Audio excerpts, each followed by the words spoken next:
कोटा की बात करूँ जो अपने जिन्होंने जिस प्रकार से जो कलेक्टर चुनाव अधिकारी होता है वो प्रेस कॉन्फ्रेंस करने के बाद में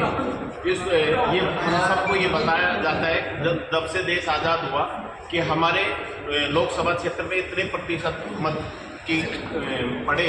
और इतने प्रतिशत मत जो वोटिंग हुई, लेकिन उसके बावजूद भी आप 6 दिन बाद में अलवर हो, जयपुर ग्रामीण हो, कोटा हो, कलेक्टर प्रेस कॉन्फ्रेंस करते हैं और 5% वोट बढ़ाने की जो बात करते हैं, ये मूल रूप से वोट चोरी का ही मामला था। और इसी कारण पूरे राजस्थान में हमारे प्रदेश के प्रदेश अध्यक्ष सम्मान्य डोटासरा जी के नेतृत्व में, सम्मान्य गहलोत साहब पायलट साहब के नेतृत्व में पूरे प्रदेश में हम सब लोग इसके खिलाफ जन आंदोलन करेंगे। और आने वाले समय में प्रत्येक जगह अब जो खास तौर से जो भी निर्देश होगा प्रदेश के द्वारा, उसी के अनुरूप चाहे वो हस्ताक्षर अभियान हो, लोगों को जागरूक करने की बात, और खास तौर से जिस प्रकार से हम उन मतदाताओं को भी जागरूक करना चाहेंगे जिनके एक व्यक्ति होने के साथ साथ उनके नाम पर 400, 500 वोट बने हुए हैं, और कई व्यक्ति जो स्वयं मतदान करते थे लेकिन किन्हीं कारणों से उनका नाम वोटर लिस्ट में काटा जाना और उनकी जगह अन्य लोगों का जोड़ना। तो इससे प्रत्येक मतदाता भी जागरूक हो, अपने वोटर लिस्ट में वो नाम देखे कि किस प्रकार से अपने किसी गांव में, अपने किसी वार्ड में या अपने किसी ढाणे में किसी इस प्रकार की कोई और घटनाएं तो नहीं हो रही है, उनके प्रति प्रत्येक व्यक्ति को जागरूक करना। अभियान कब से 15 तारीख से 15 सितंबर से 15 अक्टूबर ये आपका अभियान रहेगा? पूरे प्रदेश स्तर पर रहेगा, जिला स्तर पर, बूथ स्तर पर? सर, जैसा कि पारिक जी ने एक बात बोली है कि अपन खुद मजबूत होंगे, घर से मजबूत होंगे तभी पूरे पाएंगे। क्या अभियान रहेगा आपका? देखिए, सबसे पहले तो मैं आप लोगों को ये बताना चाहूँगा, कांग्रेस पार्टी ने कोटपुतली में चाहे कैसी भी स्थिति हो, परिस्थिति हो, उसके लड़ने के लिए सदैव तैयार है। जब भी जनता की बात आई हो, चाहे हमारे CSI हो, उसके बावजूद जब जनता से नहीं मिले तो हम लोगों ने कलेक्टर और SP का ताला भी बंद किया, घेराव भी किया। उनके बाद अभी जो अपने अजीतपुरा की जो घटना थी, आपने देखा जो अवैध खनन के विरुद्ध जिस प्रकार से जो कलेक्टर का, ADM, इन सब का जो रवैया था, उसके खिलाफ भी कांग्रेस पार्टी एकजुट है। आज जो मंच पर विराजमान आप देख सकते हो, प्रत्येक कांग्रेस पार्टी का छोटे से छोटा कार्यकर्ता, बड़े से बड़ा कार्यकर्ता एक साथ है और मिलकर हम ये लड़ाई लड़ेंगे। सर, वो जो गतिविधियां हो रही है कोटपुतली में इन दिनों, खासकर नगर परिषद की हालत खराब है, रोड जिस प्रकार से हमने ये देखा पिछली सरकार है वो धरातल पर काम नहीं कर पाई। कांग्रेस पार्टी ने ये सोचा है जिस प्रकार से कोटपुतली के अंदर जो गड्ढे बने हुए हैं, हम सभी लोग मिलकर गड्ढे बनने का काम करेंगे। सरकार को ये बताने का काम करेंगे कि जब आम आदमी, कांग्रेस का कार्यकर्ता, अगर शहर के अंदर हजारों गड्ढे हैं, अगर 100 गड्ढे भी हम भर पाते हैं तो क्या वो बाकी 900 गड्ढे भरने में सक्षम नहीं है? हम आम आदमी को कैसे राहत मिले, इसके लिए काम करेंगे। रही बात लाइट की जो स्थिति बनी हुई है, उसके लिए भी हम जन आंदोलन कर रहे हैं और आने वाले समय में जिस प्रकार से बिजली विभाग का जो रवैया है उसको सुधारने के लिए भी हम बड़े कदम उठाएंगे। पशुओं के लिए जो ठेका छोड़ते हैं, दुर्भाग्य ये है कि कोटपुतली के अंदर जो नगर परिषद के अंदर ठेके छुपे हुए हैं, वो अपने चहेतों को देकर, चाहे वो सफाई व्यवस्था में हो, चाहे लाइट व्यवस्था में हो, चाहे आवारा पशुओं की बात हो, और चाहे हमारे कोटपुतली में सांडों की बात हो, चाहे बंदरों की बात हो, वो चहेतों को देने के कारण सिर्फ ठेके कागजों तक सीमित है और पेमेंट उठने तक सीमित है। हम उनके लिए जन आंदोलन करेंगे। जिस तरह की कोटपुतली का हाल है, शायद ही पूरे राजस्थान में कहीं ऐसी स्थिति हो। यहाँ काम कोई नहीं करना चाहता, बैठकर तनख्वाह लेना, लोगों को गुमराह करना, अगर लोग वहां जाए तो उनको फटकार लगाना, लोगों के साथ दुर्व्यवहार करना, ये आम बात बन चुकी है और इसके लिए हम सब लोग मिलकर आंदोलन करेंगे। देखिए, अभी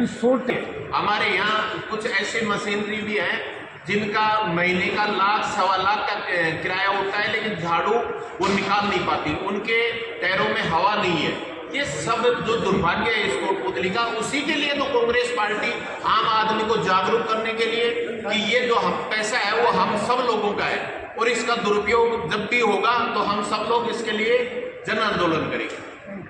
देखिए, सबसे पहले तो ये कहना चाहूँगा, विपक्ष मजबूत नहीं, बहुत मजबूत है और हर लड़ाई लड़त तो कुछ थोड़ा बहुत काम हो रहा है, वो सिर्फ और सिर्फ विपक्ष के कारण ही हो रहा है। नगर परिषद को लेकर अभी साथी पत्रकार बंधुओं ने सवाल किए, लेकिन जिस तरह से नगर परिषद अपनी हठधर्मिता का परिचय दे रही है और आकाशवाणी के बीच एक पुरातात्विक ऐतिहासिक जेल जिसके अंतर्गत हनुमान जी का प्राचीन मंदिर है उसे रातों रात तोड़ा जाता है। देखिए, मैं सबसे पहले तो आपको ये बताऊंगा कि इसके बारे में हमने सब कुछ जो कागजात निकलवाए और कागजातों के आधार पे एक एसपी साहब के द्वारा एक कलेक्टर महोदय को एक पत्र लिखा गया और पत्र में ये बताया गया।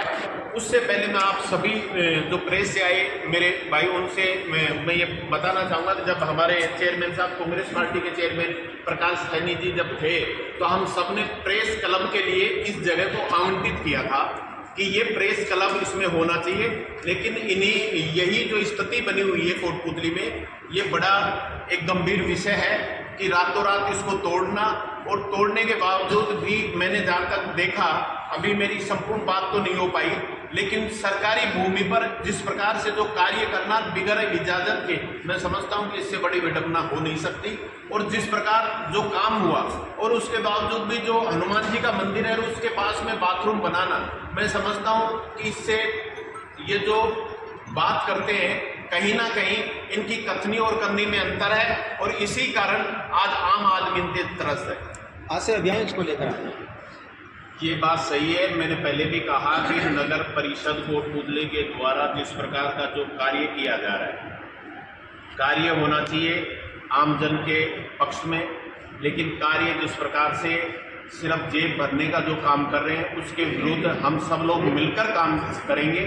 और सबसे बड़ी जो विडंबना है वो ये है कि चाहे हाईवे हो चाहे शहर के बीचों बीच हो, सिर्फ और सिर्फ वसूली के अलावा कहीं शहर में कुछ काम दिखाई नहीं देता। आए दिन आप चाहे कचरे की बात हो, आए दिन चाहे आप रेडियो की बात हो, जिस प्रकार का जो माहौल बना हुआ है उसी माहौल को सुधारने के लिए, आमजन को लाभ पहुंचाने के लिए,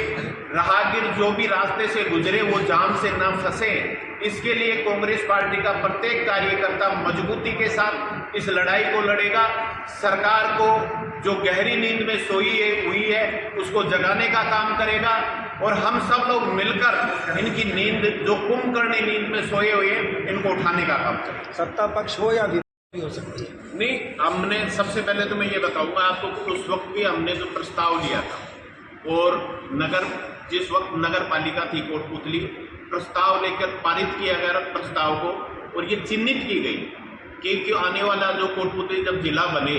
तो जहां प्रेस के लिए खास तौर से प्रेस क्लब बने उसके लिए हम सब लोग तत्पर हैं। और आज भी जो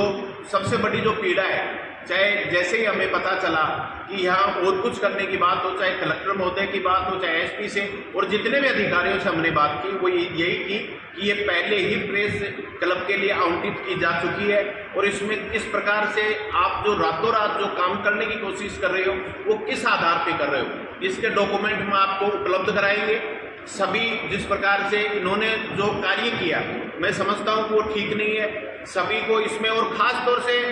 ये बात सत्ता जिस प्रकार से सत्ता मनमानी करे तो सबसे जो मुख्य दायित्व बनता है वो विपक्ष का बनता है कि सत्ताधारियों को ये चेताए कि आमजन के पक्ष में आप काम करें। उसी प्रकार मैं मीडिया बंधुओं से भी निवेदन करना चाहूँगा कि आप लोग भी जागरूक हो कि जब आपके लिए प्रस्तावित जमीन और उस प्रस्तावित जमीन होने के बावजूद भी अगर सरकार